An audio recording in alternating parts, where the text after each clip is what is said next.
Orang yang melafalkan la ilaha illallah Muhammadur Rasulullah itu dosa 70 tahun kafir itu hilang semua. Tapi gara-gara ada ilmu terus diumumkan tahlil dening Kiai Haji Niam mesti sing guri wah sawi mesti kalimat yang bisa melebur dosa.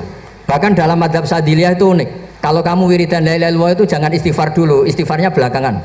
Alasannya Abdul Hasan As-Sadili itu fa'lam annahu la ilaha illallah wastaghfir li dzambik li hadil kalimah.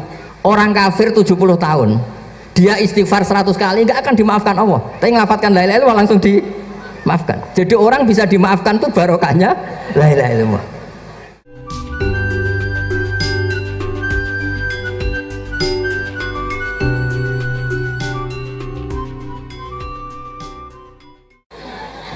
Memang banyak paradok dalam ilmu usul fikih. Ilmu usul fikih itu ilmu yang menjadikan orang itu bisa berpikir. Gitu. Kalau tak cerita tentang pertama tentang Ki Akil sing al ma'ruf bi ahli nahwi. Nahwu riyen di era dulu itu dadekno tiyang dadi wali. Sampai disebut hatta nahat qulubuhum li nahwihi famin azimi sya'nihi lam tahwihi. Terus orang-orang baik niku ketika usul teng pangeran nyebut Allah la ilaha illallah mboten saged. Sagednya namung nyebut dhamir sa'an niki niku hu. Akhirnya kathah toreko sing ha hu niku gara-gara ahli nahwu niku. Nah disebut fa'uribat makna dhamiris sya'ni. Jadi ngelafatkan la ilaha illallah ndak bisa tapi hu bisa. Mergi ke Jawa niku tukang ngakali, terus hukum niku diakali. Sakjane teke hadis niku mangkana akhiru kalami la ilaha illallah dakhalal jannah. Tapi ada kekhawatiran pas la ilaha mati. Lah la ilaha mati ra radi kaya ateis. Ora ono pangeran maujud mati. Sampeyan kan gak iso janjian mbek Israil. Kan mboten saged weanan, mboten saged kong kali kong. Nah, daripada la ilaha niku resiko karena takut mati pas la ilaha dereng illallah. Terus Ki Jawa mulai nalkin ngangge Allah. Tapi Allah sarasan itu tidak mewakili la ilaha illallah. Akhirnya diambil dhamir sa'an fa'lam annahu la ilaha illallah. Niku asal usulnya. Cuma kebetulan toreko kita tidak jalur itu, tidak jalur yang lewat dhamir napa sa'an. Tapi sementing tadi dawuhe Kiai Mustafa, sementing kita tahu secara ilmu. Terus ngeten kalau cerita sidik tentang ilmu yang sering kalau utarakan. Di antara kitab yang dipakai guru-guru kita, sing dilanggengi Mbah Mun Maus kitab Ihya.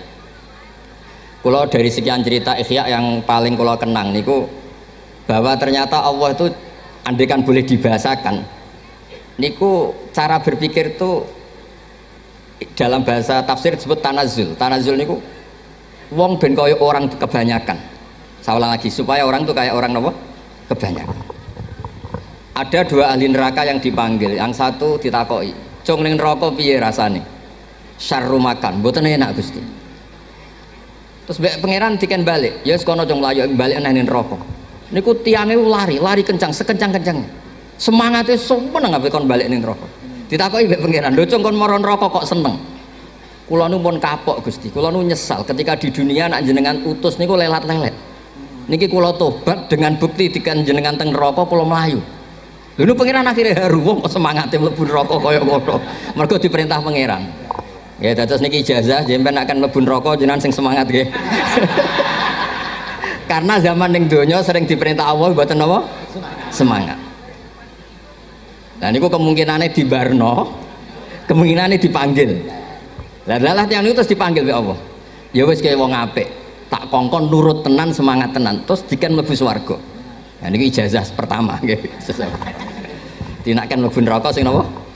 Semangat. Sing kedua niku dipanggil niku plengakan lelat-lelet. Kados kula diutus Gus Mus niki nelpon kula mboten purun akhirnya ning BH jare matur Gus Subak. Turuti ya, aku diamuk BH jare Bapak. Dados niki melibatkan sekian pihak untuk memaksa saya datang ke mriki. Aduh, repot wong sawang kempek niku.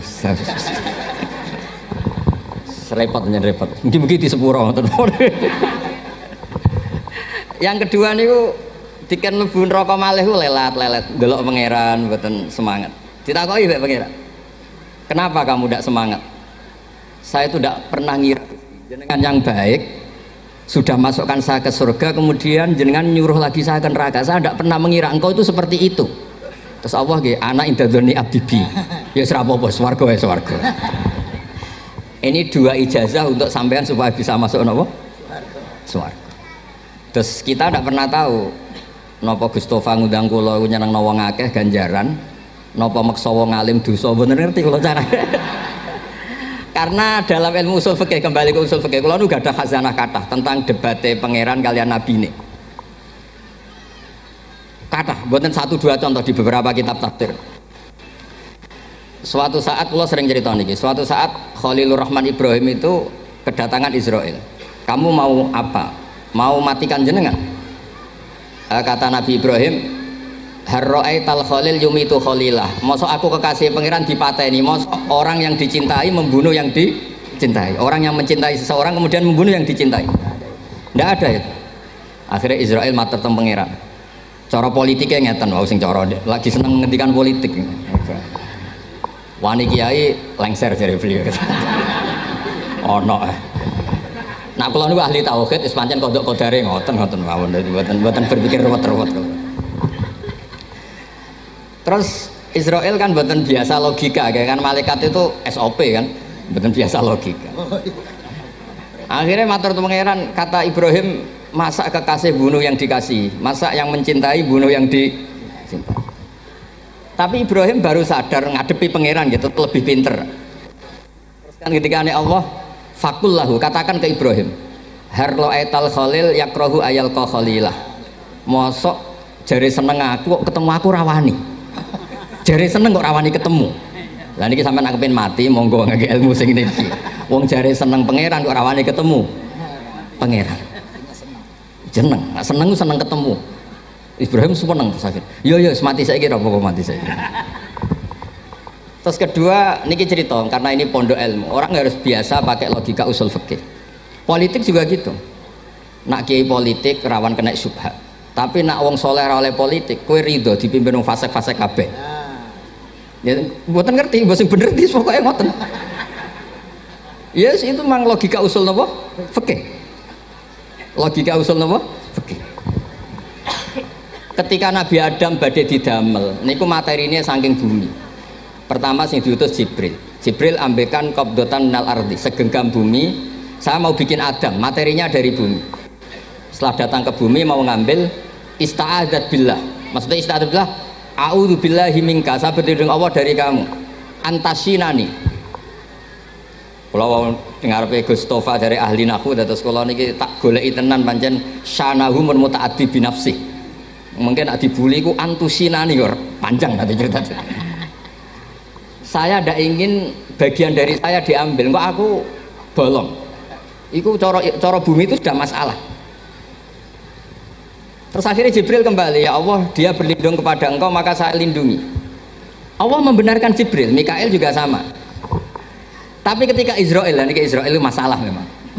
Ketika disuruh ngambil bumi, buminya ista'adat billah tetap diambil. A'udzu billahi minka antasinani, saya berlindung Allah supaya kamu tidak melukai saya, menciderai saya dengan mengambil bagian dari saya. Kata Israel, wa a'udzu billah alla unafidhu amroh. Saya juga a'udzu billah diperintah Allah kok tidak kasil. Kudu kasil. Lah saya tidak tahu yang benar istilahnya Jibril apa istilahnya Israel. Terus memang sudut pandang. Makanya dulu ketika banyak pondok putri itu kiai-kiai kuno dulu itu menentang. Alasannya nggih, nak bojone jelas khawatir kiai ini kecobaan itu jelas. Tapi banyak kiai itu nggih khawatir tenan, kecoba fitnatin nisa. Tapi ketika logikanya dibalik, apa kamu ridho para perempuan-perempuan muslimat itu tidak dapat pendidikan apa? Agama. Hanya karena orang soleh tidak punya nyali, tidak punya peduli mengajar. Tapi nggih saged diwalik. Ustaz-ustaz sing mane pas-pasan niku kowe ridho nak kecoba. Sampean milih mana? Ridho kecoba apa ridho bodoh? Nah, logika-logika usul fikih ini yang kemudian dipakai Wali Songo. Dipakai Wali Songo kemudian membiarkan sekian tradisi yang insya Allah itu salah sebetulnya. Tapi tidak sebanding dengan asmani Allah Subhanahu wa ta'ala. Misalnya begini. Gini iki dirungokno mawon. Sampean ra paham mboten napa-napa. Sampean nak ra paham wis anggap ae tawadhu. Sepantese wong awam yo ora paham, nak paham dadi kiai. Terus biasa mawon sampean ora paham aja tersiksa. Umpamane jenengan mboten kiai kok kon paham. Nah sampean pinter kados kula mestine ora ngrungokno, semangate hasud. Terus rivalitas perkara. Nah cara Mbah Mun nak cerita ngoten, dhisik ke zaman bodho iku angger kiai mbok cucuk. Bareng padha kiai niku koyo saingan. Niku pun sunatullah, ndak bisa dihindari, niku pun sunatullah. Terus kembali lagi ya. Logika usul fikih niku dipakai oleh Wali Songo. Ngeten ada cerita ini rungokno nonton. Itu sudah saya cek di beberapa riwayat termasuk di Musnad Imam Ahmad. Ada orang ini bukti teorinya Wali Songo itu benar. Wonten tiyang gadah kesalahan. Niku dokumen kesalahan niku madul basor sepanjang mata melihat. Wes ngoten jumlahnya 99 bok. Kayak apa banyaknya? Per bok madul basor sepanjang mata nopo melihat. Ketika dia ditanya Allah itu kalau tanya demokratis. Adzolamat kakatabati. Jangan-jangan malaikat saya sentimen. Kalau kamu jelek ditulis, kalau baik enggak Gusti. Afalaka udhurun. Jangan-jangan kamu saat salah itu punya alasan. Enggak Gusti, ya memang salah. Tapi kata Allah, sudah kamu tenang saja, kamu punya ini. Itu hanya satu box, ya kira-kira kayak tempat jam tangan itu. Tidak, kamu punya ini, cukup ini. Terus malaikat tanya, ya Allah, apa artinya, apa ngefek itu kalau ditimbang dengan kejelekan sebanyak itu dengan satu box jam. Orang ini juga bilang, Gusti, sudah ada usah ditimbang, nggak ngefek, itu pasti kalah. Tapi setelah ditimbang menang yang satu box kecil tadi. Karena di situ ada la ilaha illallah Muhammadur Rasulullah. Jadi malaikat diancam sama Allah, kamu berani tidak mempertimbangkan nama saya? Apapun banyaknya box itu dosa itu tidak saya. Kalau ini la ilaha illallah itu nama saya. Kamu berani tidak mempertimbangkan nama saya? Ya tidak berani Gusti, ya harus dimenangkan. Nah itu. Semalamnya kalau pengajian ini ya ono istilatur rijal wan nisa, tapi baru kayak ngaji di sepuro. Ya aja muni halal tapi ya aja muni terus gak ono faedahe. Di sepuro insyaallah. Karena kalau nuruti harus steril halal itu kayaknya ndak bisa. Terus di situ ditutup fala yaskulu ma'asmillahi ta'ala syai'un. Dibanding asmane Allah taala sesuatu itu ndak ada nilainya. Pasti menang Allah taala. Sehingga banyak ulama ngendikan kowe nak berdosa, bersalah maca iki. Dan kalau Anda dosa misalnya catatannya satu box terus di bawah ada astagfirullah, malaikat ditanya sama Allah, kamu berani tidak mempertimbangkan nama saya disebut di situ? Nah saya ini ribuan orang yang ngundang, saya berani mengabaikan. Bareng ono wong ngaku mbah, ya mbah tenan wae. Ya terus ngoten, kowe wani gak mempertimbangkan Gustofa sing mantune Mbah Maimun. Ya. Semoga cara pandang malaikat nanti seperti itu. Tapi nanti kalau malaikat cara pandang, mbah kok tukang maksa putu. Itu mbah model opo. Nah saya ini sudah ngalah satu kali.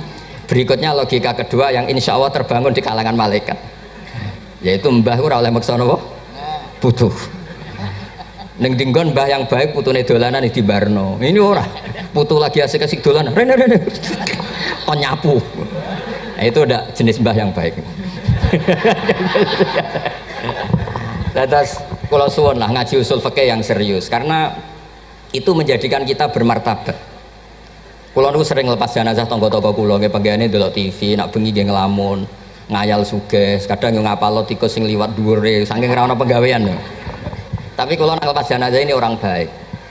Sampai bojone protes, "Apik apa lek Gus angger bengi iku mau ngelamun ngitung tikus liwat, ngitung apa?" Terus kula matur, ngitunge aja ngono, ngitunge tarokal ma'asiya. Wong ning omah itu artinya tidak dugem, tidak melakoni maksiat. Itulah yang menjadikan usul fikih itu ilmu yang sangat terhormat. Coba kalau Anda jadi pakar usul fikih kayak saya, mengkaji betul usul fikih. Orang tidur semalaman jangan bahasakan tarokat tahajud, wa tarokal witro, wa tarokal qiyamal lail. Tapi bahasakan tarokat zina, wa tarokal ghibah, wa tarokal kada wa kada minal ma'asi. Keren buatan? Keren. Kalau kamu udah ahli usul fikih maka kiai kok amen turu. Kiai kok guyon suwengi. Lho kiai guyon suwengi itu melawan. Kiai itu ustaz juga manusia. Karena bengi ku ya kepen nonton. Tapi kan mboten pantes. Akhirnya korbane santri ini dijak guyon gak jelas. Lah apel ning rondo ya ora pantes. Nglawan nafsu iku berat, carane ya dilalek-lalekno guyon niku. Lah muga-muga malaikat kabeh ahli usul fikih nganggep ngono iku perlawanan terhadap keinginan apa maksiat. Malaikat ngaji ora. Makanya itu disebut di kitab usul fikih tentang usul itu isma min mubahin illa wa yatahaqqaqu bihi tarku haramim ma fa'il zamu minas sukun tarkul qatli wa minas sukut tarkul hibah. Tidak ada sesuatu yang mubah kecuali saat Anda lakukan, saat itu juga Anda meninggalkan keharaman. Maka sebetulnya mubah ini punya nilai yang luar biasa, yaitu tarkul haram atau tarkul ma'asi. Jadi sawangannya sampai nang omah kukar kukur mlebu metu, kukar kukur meneh mlebu metu, bariku turu angop ngorok. Nah semoga malaikat ini al usuli sehingga ngitung itu hada tarokal ma'asiyah kullaha. Hebat ini orang yang tinggal napa maksiat. Tapi nak malaikat itu jenis rada ekstrim. Alumni kempek suwengi ra tahajud ora witir ku alumni opo? Malah kalau niku ngaji usul fikih terus supaya diperdengarkan ke malaikat. Supaya teorinya pakai usul napa? Fikih. Jadi kalau melihat kita melakukan mubah niku dihitung tarkul napa? Ma'as. Nah ini pentingnya ngaji. Kalau nate ditanya sama seorang dosen, Gus, masa iya Quran yang katanya mutu semutu-mutunya, kemudian ada ayat kulu washrobu, mosok urusan mangan, gak usah disuruh orang juga makan. Terus kualitasnya kulu washrobu itu di mana? Terus kalau jawab, terus soropan yang penting wopo, rapat utawa seminar. Tidak ada rapat, tidak ada seminar itu kamu tidak mati, tapi kalau nggak makan itu mati. Penting mana? Ya penting makan. Nah iya, jadi orang itu lupa kalau sesuatu yang seserius itu karena menjaga nyawa, yaitu makan. Terus karena makan tuh hal yang murah dianggap biasa, itu bahaya. Sehingga sebetulnya yang kita bisa jadi wali lewat hal-hal keseharian tidak bisa jadi wali karena tadi. Saya punya hadis, ini mudah sekali untuk Anda jadi wali, bahkan di atas wali lah. Inna woha ta'ala layar do anil abdi, pakai inna masih pakai lam taukid. Inna woha layar do anil abdi ayakulal aklata fayahmadahu alaiha aw yasroba syarba fayahmadahu alaiha. Allah itu sangat ridho ada orang makan satu asupan kemudian dia muji Allah. Loh, orang tidak punya alpat itu tidak mati, tidak punya tanah ribuan hektar itu tidak mati, tapi kalau nggak makan sesuap nasi mati. Penting mana? Penting makan. Tapi gara-gara kamu tamak untuk syukur nunggu punya alpat, untuk syukur nunggu punya tanah banyak, Anda ini bodoh. Mau syukur saja syaratnya kok banyak. Jadi sebetulnya kalau kita mau jadi wali itu cukup setiap makan itu kamu syukur. Fayahmadahu alaiha aw yasroba syarba fayahmadahu alaiha. Makanya wali-wali dulu kalau didik raja yang sedang berkuasa itu ditanya, kamu raja besar, punya pengaruh besar, andaikan kamu di padang pasir dan kemudian Anda tidak mendapatkan air sama sekali, apakah kamu menggantikan kerajaan kamu demi beli satu seteguk air? Iya, akan saya beli karena saya kalau tidak minum mati. La tafrah bimulkin la yusawi jar'atamain. Kamu jangan bangga dengan sistem kekuasaan yang tidak senilai dengan seteguk air.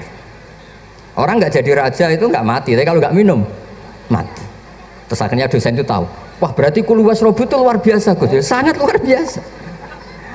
Makan dan minum itu luar biasa. Makanya terus adat kiai mertamu mangan. Kalau tadi baru datang kon mangan, di sini ya ada mangan. Ya saya anggap aja itu proses jadi wali, ngoten Pak.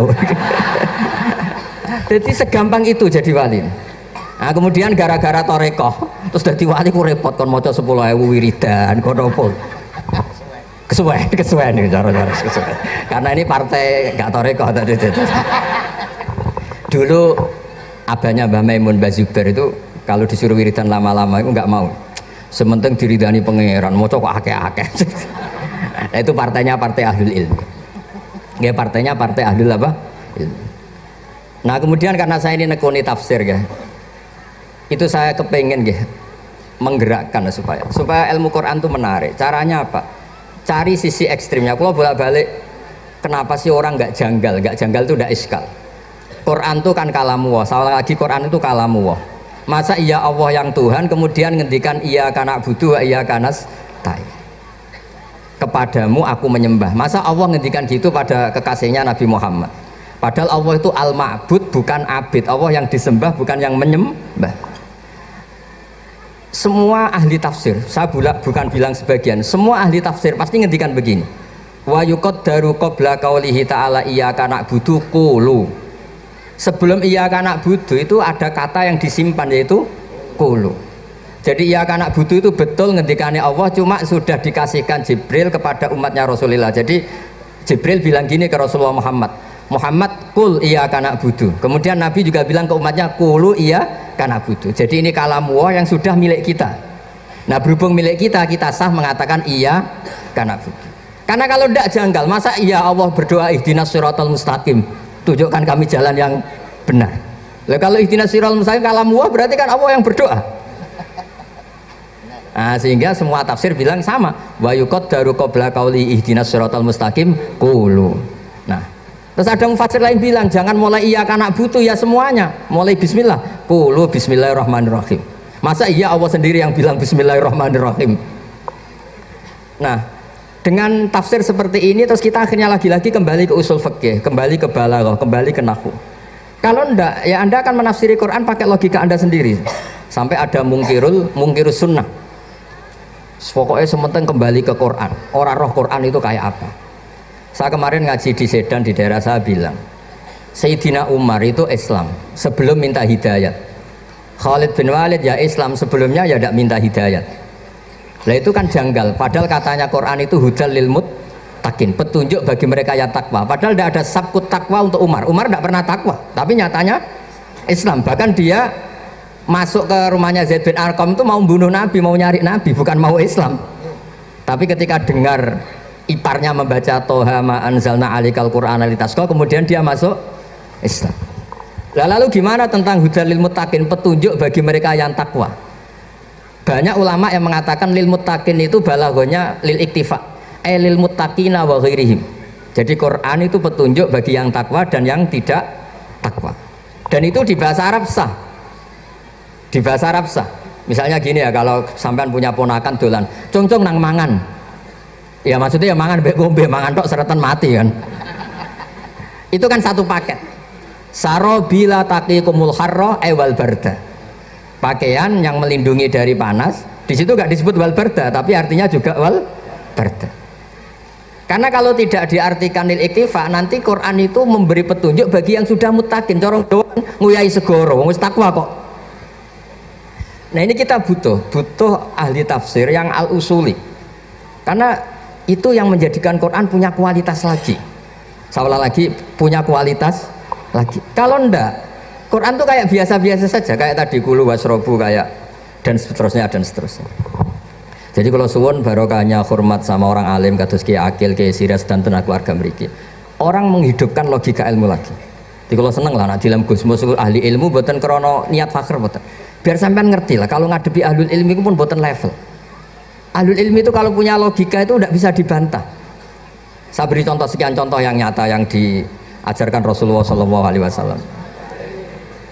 Nabi itu pernah mau dipermalukan orang karena Nabi ngendikan la adwa wala tiarata, tidak ada penyakit menular.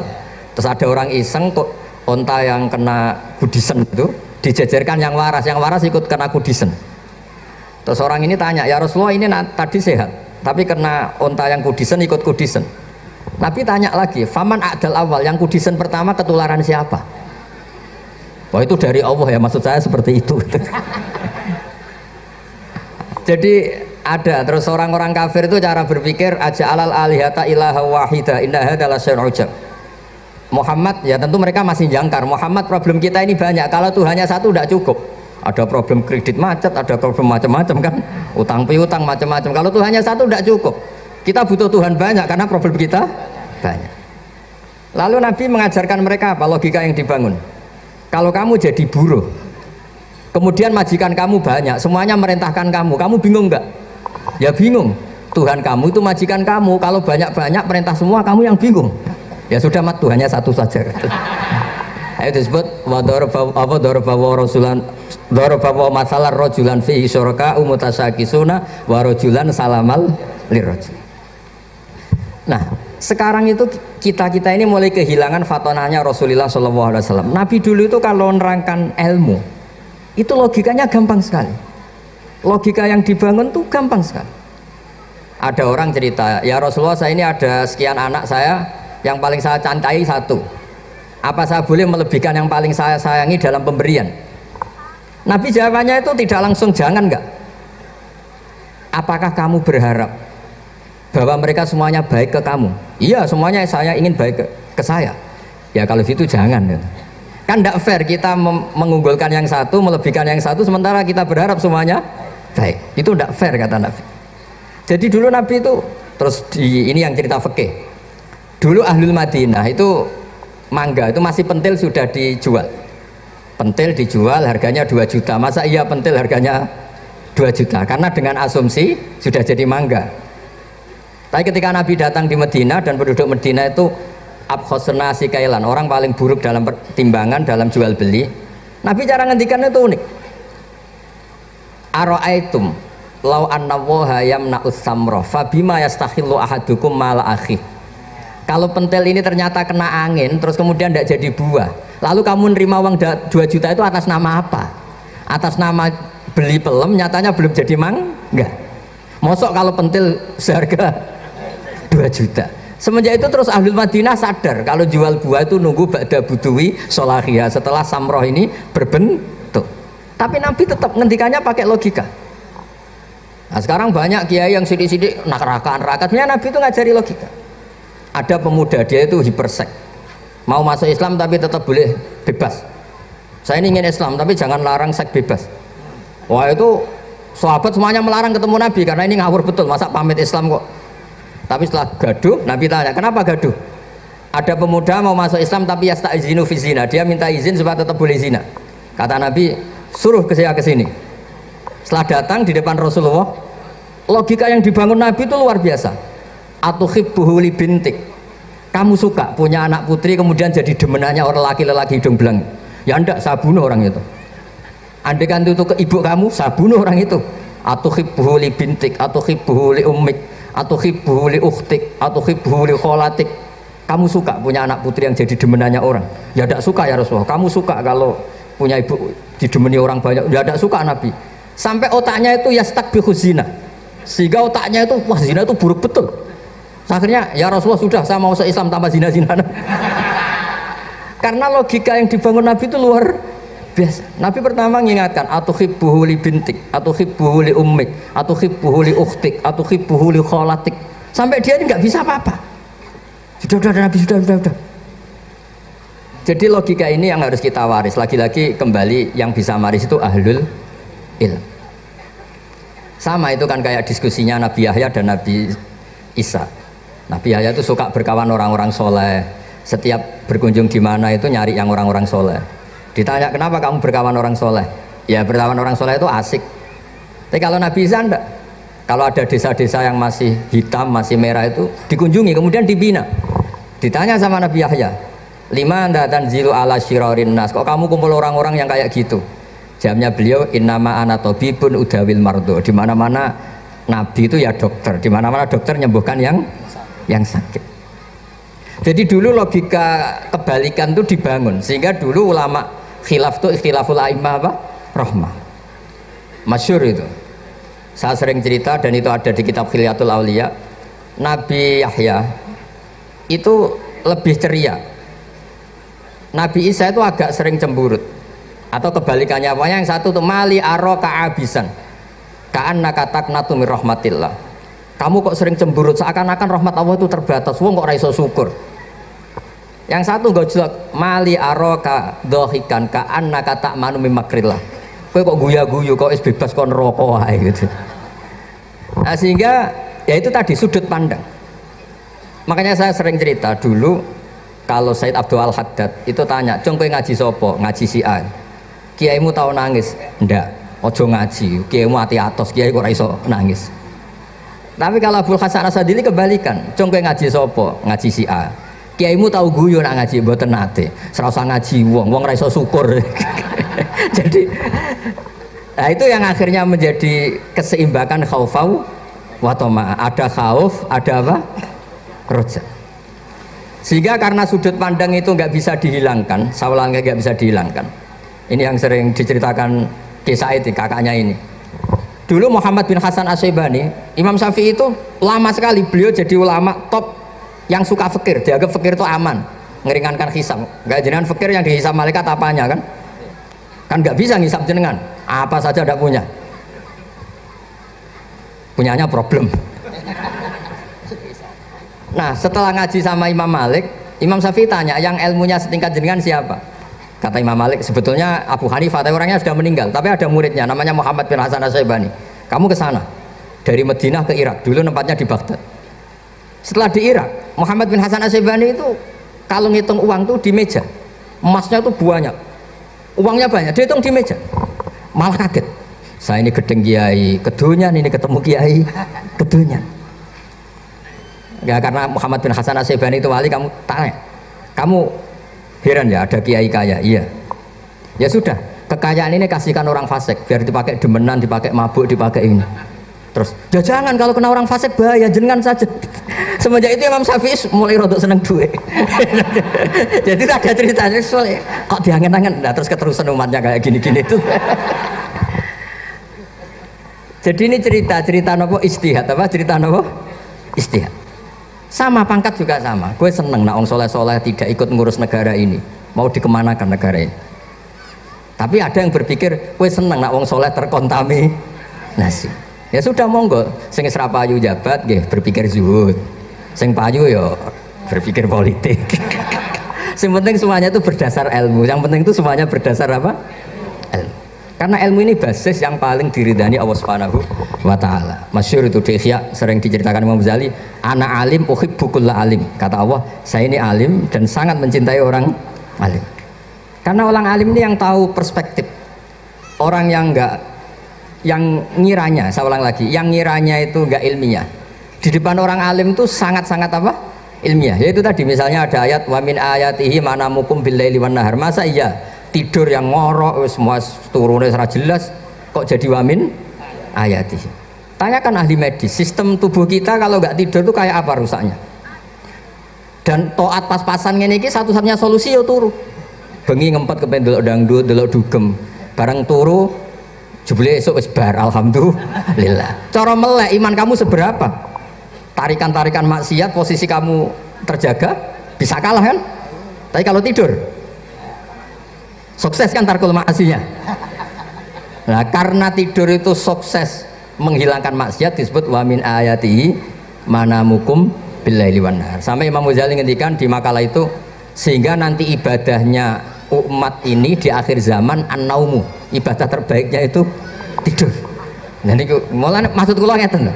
Sampeyan anut jalur wong alim dia turu ya ibadah, tengok-tengok ya ibadah, jagongan nggih ibadah, gojol-gojolkan ambek konco nggih napa?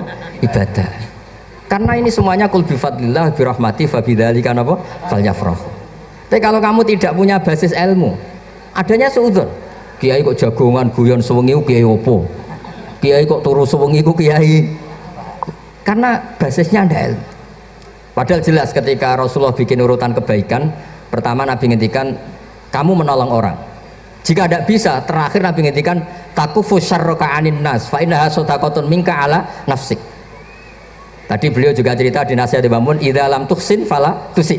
Kalau tidak bisa berbuat baik, setidaknya kamu tidak berbuat jelek sama orang lain. Dan potongan ini paling gampang apa? Tidur kan? Wis sampeyan nak turu wis ra zina, ra maling, ra ngrasani wong wis ora tusi. Nah dengan konstruksi usul fikih seperti itu kamu tahu kualitas ayat wa min ayatihi manamukum billaili wan nahar. Ya sama, ternyata makan itu yang menjaga nyawa, ternyata makan itu yang menjadikan syukur. Kalau kamu nggak percaya puasa, sama nak poso gedang goreng itu mewah, gedang goreng itu mewah, air satu teguk itu mewah. Makanya kalau lama dulu ada santri kepengen mangan enak, ya saya ingin mangan enak gini-gini caranya gimana, itu rumusnya ada sate, ada mie ayam, idamuhu alju. Kalau kamu ingin enak lauknya itu lapar. Ya kalau kita kalau puasa itu semuanya kan enak. Nah itu lagi-lagi basisnya itu ilmu. Nah sekarang banyak orang yang sudah tidak peduli dengan ilmu, ke ijazah dilakoni kan. Jadi kayak wiridan la ilaha illallah itu sebetulnya harus dibarengi dengan ilmu. Ini yang terakhir supaya nggak lama-lama. La ilaha illallah itu basisnya ilmu. Surga yang begitu mewah itu dibikin juga bagi yang melafadzkan la ilaha illallah. Neraka yang begitu ekstrim sampai kalau benda dijatuhkan dari atas ke neraka itu sampai bawah nunggu 70 tahun. Bisa kamu bayangkan kalau kamu di dalam naiknya susah itu. Ini dijatuhkan ke neraka itu sampai bawah nunggu berapa? 70 tahun. Loh, neraka sebegitu ekstrim itu dibikin untuk yang menolak la ilaha illallah. Berarti kalimat ini kalimat spesial. Kalimat yang neraka dibikin ya atas nama itu yang menolak, surga dibikin juga atas nama itu yang menerima. Itu satu saktinya la ilaha illallah. Sakti kedua, orang kafir 70 tahun ngelafadzkan la ilaha illallah sekali langsung dihukumi mukmin. Yughfar lahum ma qad salaf. Qul lil ladzina kafaru iyantahu yughfar lahum ma qad salaf. Orang yang melafadzkan la ilaha illallah Muhammadur Rasulullah itu dosa 70 tahun kafir itu hilang semua. Tapi gara-gara ada ilmu terus diumumkan tahlil dening Kiai Haji Niam mesti sing guri wah sawi mesti. Padahal kalau kamu tahu ilmunya tadi ini kalimat yang luar biasa, kalimat yang bisa melebur dosa. Bahkan dalam madzhab Sadiliyah itu unik. Kalau kamu wiridan la ilaha illallah itu jangan istighfar dulu, istighfarnya belakangan. Alasannya Abdul Hasan As-Sadili itu fa'lam annahu la ilaha illallah wastaghfir li dzambik ai li hadil kalimah. Orang kafir 70 tahun dia istighfar 100 kali nggak akan dimaafkan Allah. Tapi ngelafadzkan la ilaha illallah langsung dimaafkan. Jadi orang bisa dimaafkan tuh barokahnya la ilaha illallah.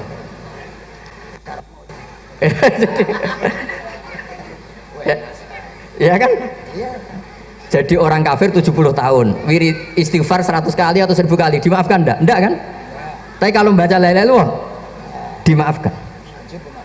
Jadi istighfar tuh ngefek positif itu kalau dibarengi la ilaha illallah. Makanya wastaghfir li dzambika ay bihadil kalimah. Kamu boleh istighfar berdasar hadil kalimah, berdasar la ilaha illallah. Tapi terus kemudian ya thariqah itu banyak, itu urusan rasa. Justru karena la ilaha illallah kalimat thayyibah harus disucikan dulu. Caranya istighfar dulu. Nah itu urusan monggo lah. Tapi apapun itu basisnya harus napa? Ilmu. Basisnya harus ilmu. Jangan malah sentimen. Wong di kuburan wiridan la ilaha illallah dihukumi kafir. Nah, itu kan aneh. Wong kalimat ini yang kafir saja menjadi muslim, sekarang yang muslim menjadi kafir. Tuh paham kok seaneh itu gitu kan. Ya karena basisnya ada ilmu tadi. Coba kalau basisnya ilmu itu kan aneh betul. Hadil kalimah kalimatun soro bihal kafiru musliman fakaifa sorol muslimu bidzalika kafiron. Ini kalimat yang kafir saja menjadi muslim, masa dengan kalimat yang sama yang muslim menjadi aneh gak? Aneh. Jadi kalau suwon pokoknya basis ilmu harus sekuat-kuat. Caranya gini nagih kiai kon sregep mulang aja politik terus ngoten. Tapi politik ya bagian dari ilmu, wis ra iso diterangno. Ya ngoten mawon. Assalamualaikum warahmatullahi wabarakatuh. Sik Gus, aja lunga dhisik. Iki wong semuanya sudah tahu sampean alim, menerangkannya enak, fikhan wa usulian wa tafsiran. Cuma mereka yang tanya itu biyen belajar piye kok iso alim kaya ngono, ya kan? Nah, terangkan Gus, terangkan. Mati.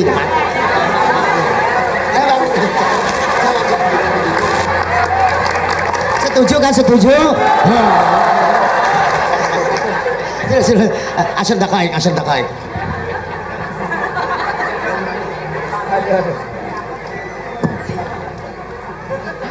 Andaikan pertanyaan itu ke Mbah Mun, mungkin jawabnya gurune sopo.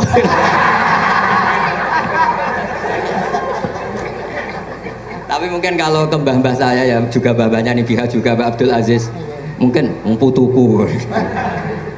Tapi kalau saya ingin cerita tentang saya paling ya, aku sregep. Yang jelas tuh dari kafadlu ayuti apa? Mayas. Tapi gini, kalau ini menghormati bahasa saya ini, kalau ijazah begini, dulu Mbak Mun tuh sering cerita, juga bahasa penak kepengen ngalim, ku sinau sedurunge ngaji. Ya, misalnya kamu ngaji takrib atau ngaji wahab sama Mbah Mun, kamu baca dulu sebelum ngaji. Nah, setelah dibaca, misalnya kamu baca rofa, kok Mbah Mun baca jer, kamu baca jer, Mbah Mun baca rofa, berarti goblok tulen. Karena semua teori Anda kok salah. Ya misalnya Mbah Mun baca wadakaro sapa al-musannifu, kamu baca wadakaro musannif. Berarti kan goblok banget itu.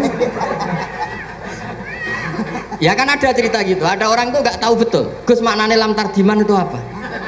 Lam tardiman dicari di kamus sudah ada, ternyata itu di khet lam tarodaman. Dia baca satu lam tardimannya dicari di kamus sampai hidup mati lagi agak ada. Nah, jadi kamu baca dulu, misalnya di bab khet lam taro naring ali sapa mar'ah daman ing geteh. Ternyata ngaji Mbah Mun paginya jadi baca lam taro daman. Jadi kalau kamu malamnya baca lam tardiman loh kok. Jadi itu kata Dewi Mbah Mun mergo sorokan kabeh santriku ora mungkin. Carane ngecek kebenaran Anda yo maca sik. Nanti kalau kemiripannya 50% ya separuh alim. Kalau 70% ya serontok alim. Tapi nanti kalau kemiripannya sampai 100% dan berkali-kali, berarti kan sudah luar biasa. Jadi yang ngaji sama Ki Mustafa, Ki Niam, saya mohon santri-santri itu belajar dulu, biar bisa ngecek nanti guru saya baca kayak apa. Pada salah ya. Kenapa lah? Pada salah. Karena kiai itu kalau salah ya mau ngalah. Ini ceritanya Mbah Mun betul. Ada kiai menawa nggak tahu apa kakek mergawe kakek politik nggak tahu. Wal babi lan walang.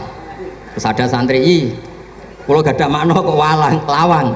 Ya walang sini lawang cung. Mau ngalah. Terus watini lan wit alu. Gurune maca alu. Kalau gak ada makna kok elo. Lah ya wit telu kena gua alu cung.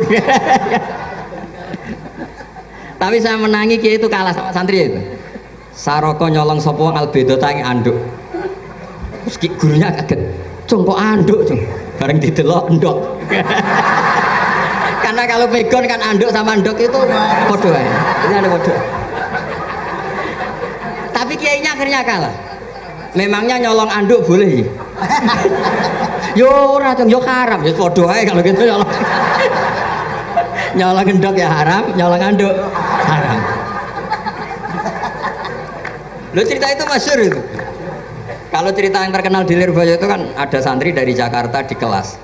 Gurunya bilang Ja'a Zaidun, Zaid datang. Waro'a itu Zaidan, saya melihat. Si murid ini itu melihat pintu terus. Lama-lama gurunya itu tersinggung. Kamu diajari pelengahan nggak sopan. Habis Ustadz bohong. Lah kenapa bohong? Katanya Ja'a Zaidun, Ra itu Zaidan. Zaidnya mana?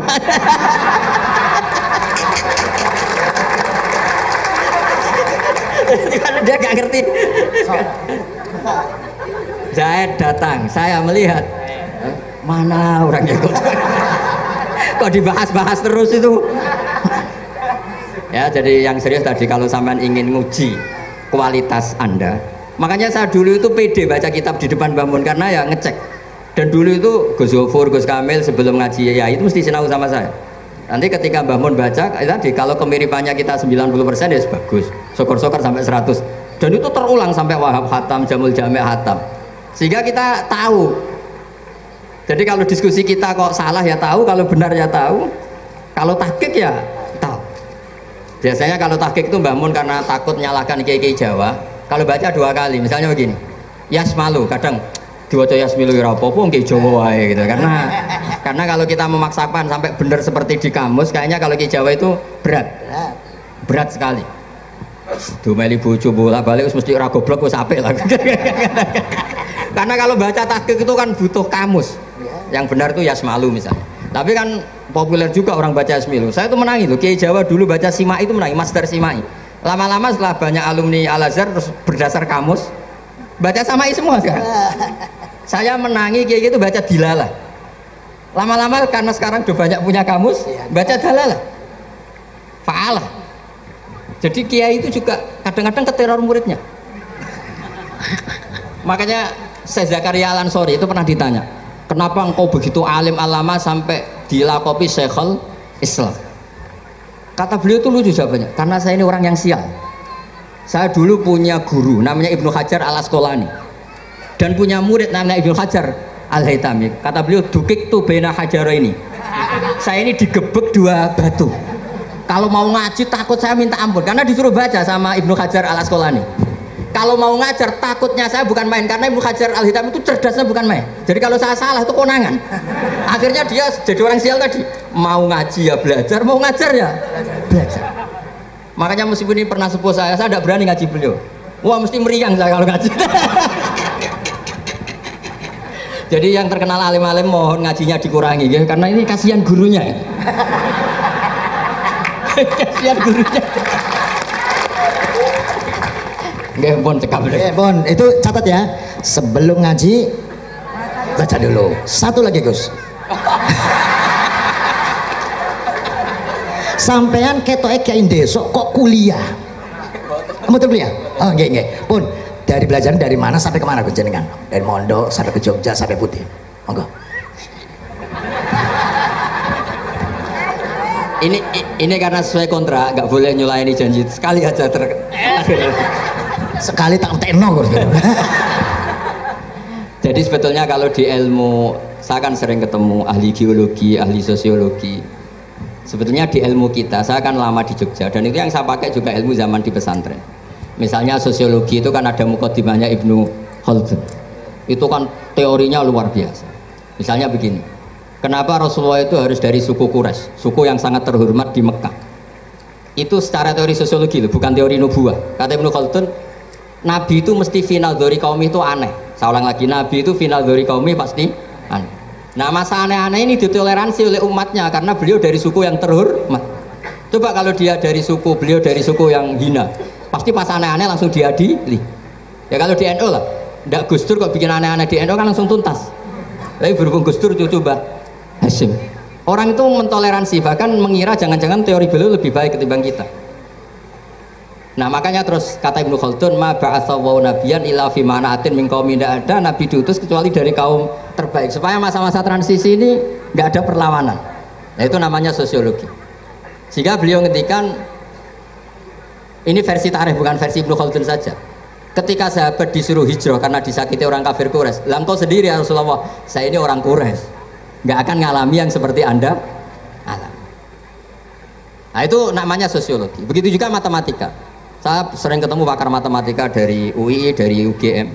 Misalnya bilang zakat kan 2,5% misalnya zakat tijar. Saya bilang kalau ngitung itu porogabit, padahal kita zaman sekolah porogabit itu pantangan. Tapi saya bilang saya punya matematika lebih cepat. Apa itu Pak Ba? Kalau manggil saya Pak Ba. Kalau di kitab disebut rubu'ul usur apa? Jadi bertahap. Misalnya 1 juta, usurnya akan 100.000. Setelah 100.000 rubuhnya 25.000. Itu kita tidak usah pakai catatan bisa. Nah itu matematika Arab. Makanya orang Arab tuh nggak bisa nulis, tapi matematikanya cepat karena bertahap. Misalnya 1 miliar ya cari aja usurnya 100 juta. Berarti rubuhnya 25 juta. Berarti 2/5, 2,5-nya 1 miliar itu 25 juta. Tapi kalau orang Arab bilang itu rubul usur. Diusurkan dulu baru dirubuk. Misalnya 6. 2/3 6 berapa? Orang Arab bilang sulusan. 6 sulusnya 2, sulus 2 kali berarti 4. Sama misalnya zakat zuro itu kan al usur sama nisful usur. Berarti misalnya kalau tidak disirami ya, tidak biaya, zakatnya itu 10%, berarti per 100 10. Nah sekarang kalau 10 ini kan berarti 1/10.